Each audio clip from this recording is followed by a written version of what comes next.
एक गांव में ट्यूबवेल के गिर्द कुछ औरतें कपड़े धो रही थी। एक औरत ने दूसरी औरत से पूछा, बहन, आज क्या खाया है? उस औरत ने जवाब दिया, 1 महीना पहले खीर की देग उतरवाई थी, उस दिन से खीर ही खा रही हूँ। उस औरत को भी खीर बहुत पसंद थी।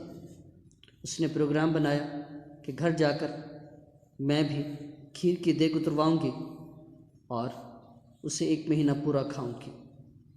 घर गई, उसने खीर की देग उतरवाई। वो खीर सबसे छुप कर खाना चाहती थी, लिहाजा उसने खीर की देग तूड़ी वाले कमरे में छुपा कर रख दी। पहले दिन उसने खीर खाई, दूसरे दिन उसने खीर खाई। जब तीसरे दिन वो खीर खाने लगी तो वो खीर बदबूदार हुई पड़ी थी। वो खीर खाने के काबिल नहीं रही थी। मजबूरन उसे वो खीर की देग ज़ाया करनी पड़ी।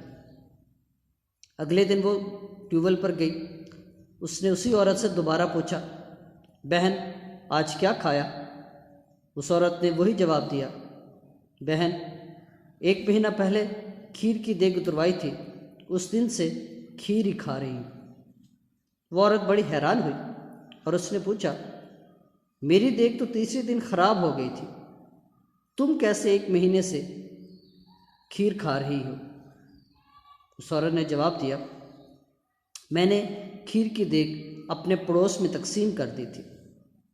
उस दिन से जो कोई भी खीर की देग पकाता है वो मेरे घर में भिजवाता है और मैं वही खीर खा लेती हूँ। दूसरों के खुशी गम में, दुख सुख में शरीक हूँ। मुआशरे की फलाह बहबूद पर खर्च करें तो यकीन करें आप कभी तन्हा नहीं होंगे।